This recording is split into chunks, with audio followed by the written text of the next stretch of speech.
Ladies and gentlemen, I am SidAlpha. It was brought to my attention a short while ago that a small development company by the name of Spiral Game Studios had their game Orion forcibly pulled from the Steam storefront during a major Steam sale via DMCA Takedown from Activision, stating that the game uses weapon art from Call of Duty Black Ops 3 and Call of Duty Advanced Warfare, specifically the M8A7, the Haymaker, and the BAL-27 rifles.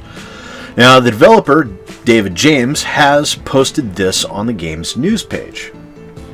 So apparently Activision has removed Orion from Steam. This was done via a DMCA takedown request stating, on behalf of Activision, who alleges that the game Orion uses weapon art content from Call of Duty Black Ops 3 and Call of Duty Advanced Warfare.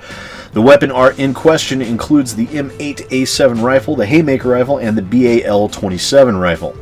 Now, I've uploaded comparisons of the weapons in question from both games. I had to guess on weapons as no specific assets or images were provided to me, nor was I contacted by Steam or Valve or Activision prior to having the game removed from Steam. And he shows the two comparison shots there. This is extremely serious that a DMCA request has removed our entire game from sale during the biggest sale event of the year. Apparently no cross-checking was done by our partner, who we've been with for over 5 years, and I have seen better and would expect better from them. At minimum, to contact us regarding our assets/defense before taking any action. We've made Steam our primary platform, but this has put a definite scare into us going forward, considering our entire livelihood can be pulled without a moment's notice, without any warning or proper verification.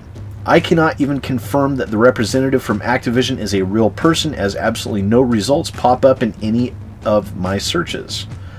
We've worked very hard for many years to not only ensure our community and products were great and supported, but we also made sure that we were doing a great service to Steam as a platform and programs like Early Access. This is extremely evident in any of our product reviews. We need everyone's help and support to rectify this immediately, as this erroneous claim has already cost what is a very small team a significant amount of money, and we need it remedied ASAP so we can get back to work on real content, something that Activision should take note of.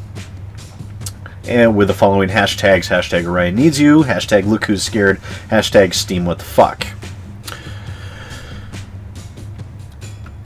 Now, I'm going to show here the two assets here, side-by-side comparisons that they use, such as this one here showing the automatic shotguns, and this one showing the Haymaker rifles. As one can clearly see, these guns are very much not the same assets.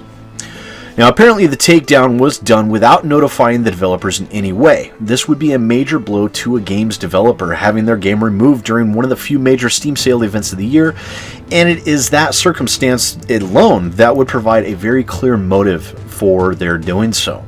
Orion has had somewhat of a cult following over the years, receiving a mostly positive scoring on Steam for Orion Prelude, with over 26,000 total reviews.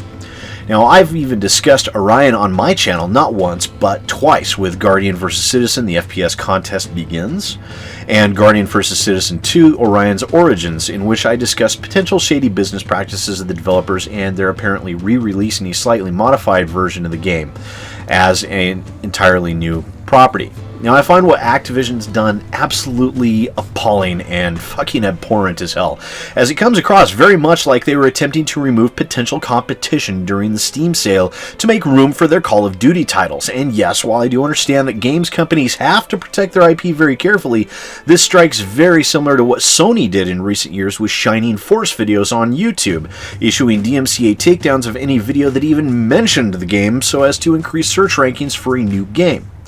Now, that farce resulted in a good deal of YouTubers having their channel strictly just go away, as YouTube has a very firm 3 strikes and you're out policy. Even John Bain, aka Total Biscuit, had received 2 DMCA strikes on his account, and as such has boycotted Sega on his channel, and he was very right to do so. Now, something similar is happening with an indie dev now, and it's very much a similar situation to what channels like mine face every single day, and this is not something that should be allowed to happen at all. Activision seems to be literally throwing their weight around to bully a smaller company for the purpose of increased rankings, so as to illegally profit at someone else's expense. Now, I wish the team at Spiral Games all the best in their efforts to fight this injustice, and I hope for a quick resolution to what I can only imagine to be an exceptionally devastating attack, and my heart really does go out to you guys. I know that I haven't always necessarily agreed with things you may have done in the past, but there is no discounting the fact that a lot of people do enjoy your game. They really do. And to have this game forcibly pulled from the store during a huge Steam sale is a travesty that I hope will not be allowed to continue. So once again, I am SidAlpha, and I will see you next time. Ladies and gentlemen, thanks again for watching. Don't forget to use those like and dislike buttons down at the bottom in order to express either a job well done or your extreme displeasure, whichever the case may be. And if you're so inclined to hit that like button, please do exercise your right as a gamer of quality and taste to click the subscribe and share buttons. Also, I do have links for my Twitter, Facebook, and Patreon accounts if you're so inclined to support my channel even further down in the descriptions down below. The Patreon subscriptions do come with rewards and prizes, so please don't forget to give that a look at least. More reviews are on your panel to the left, and discussions and PC gaming news updates are usually in the panel to the right. Please feel free to keep watching, and thank you again for watching my channel.